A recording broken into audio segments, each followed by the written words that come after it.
ایران اور امریکہ کے درمیان ایران کے جوہری پروگرام کو لے کر جاری کشیدگی کو کم کرنے کے لیے عمان مذاکرات میں اسٹیو وٹکوف اہم کردار ادا کر رہے ہیں۔ یہ اسٹیو وٹکوف کون ہے؟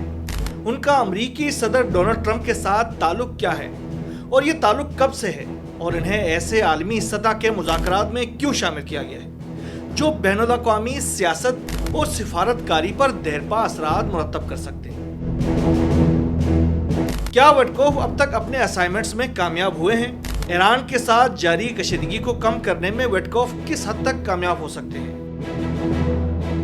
اسٹیو وٹکوف امریکی صدر ڈونلڈ ٹرمپ کے دیرینہ ساتھی ہیں۔ وہ ایک ریپبلکن یہودی اور سرمایہ کار ہیں جن کا کوئی رسمی سفارتی پس منظر نہیں ہے۔ دونوں 1980 میں ایک دوسرے سے ملے اور پھر تعلقات کا نہ ختم ہونے والا سلسلہ شروع ہوا۔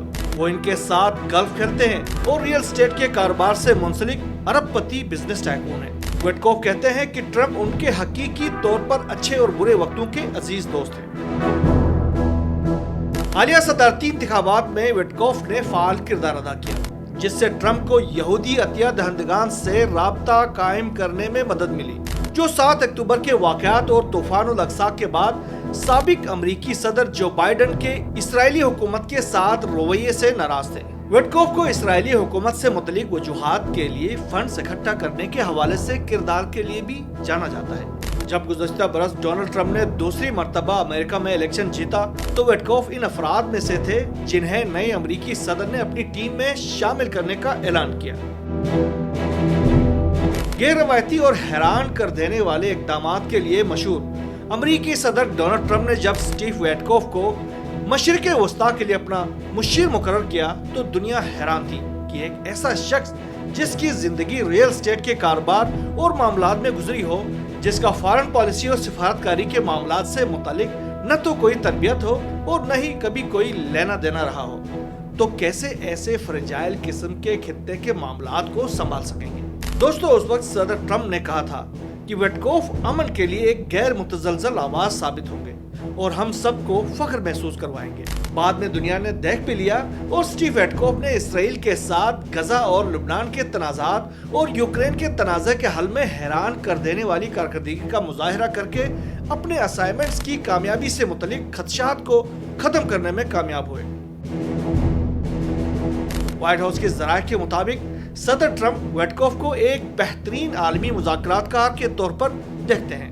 ان کے قریبی ساتھیوں کا کہنا ہے کہ وٹکوف نرم گفتار کو ترجیح دیتے ہیں، تاہم ضرورت پڑنے پر وہ فریقین پر سفارتی دباؤ ڈالنے میں بھی مہارت رکھتے ہیں۔ ٹرمپ کے پہلے دور حکومت میں وٹکوف نے اسرائیل کے حق میں مضبوط موقف اپنایا اور مشرق وسطیٰ میں امریکی پالیسیوں کو فروغ دینے میں مدد کی۔ انہوں نے اسرائیل کے ساتھ امریکی تعلقات کو مستحکم کرنے کے لیے کام کیا اور ٹرمپ انتظامیہ کی خارجہ پالیسی کی تشکیل میں اہم کردار ادا کیا۔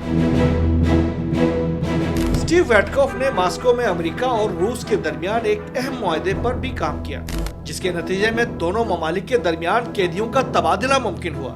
اسی سفارتی اقدام سے یہ امید پیدا ہوئی کہ شاید دونوں ممالک کے تعلقات میں مزید بہتری آئے گی۔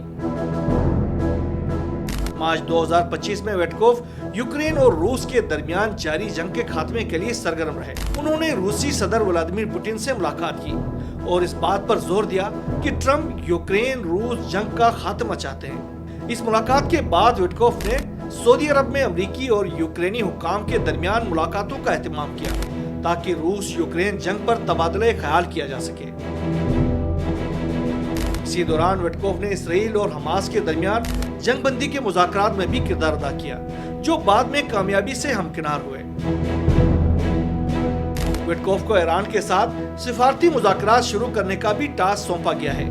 فائنینشل ٹائمز کی رپورٹ کے مطابق ٹرمپ انتظامیہ نے انہیں ایران کے ساتھ براہ راست جوہری مذاکرات کے آغاز کی ذمہ داری دی ہے۔ گزشتہ ماہ امریکی صدر ٹرمپ کی جانب سے ایران کے ساتھ جوہری معاہدے پر بات چیت کی پیشکش اور ایرانی سپریم لیڈر آیت اللہ سید علی خامنہئی کو بھیجے گئے خط میں وٹکوف کی معاونت شامل تھی۔ انہوں نے ایرانی قیادت سے مذاکرات کی اہمیت پر زور دیا ہے تاکہ کشیدگی میں کمی لائی جا سکے۔ تاہم اس کے ساتھ ہی صدر ٹرمپ نے ایران کے خلاف زیادہ سے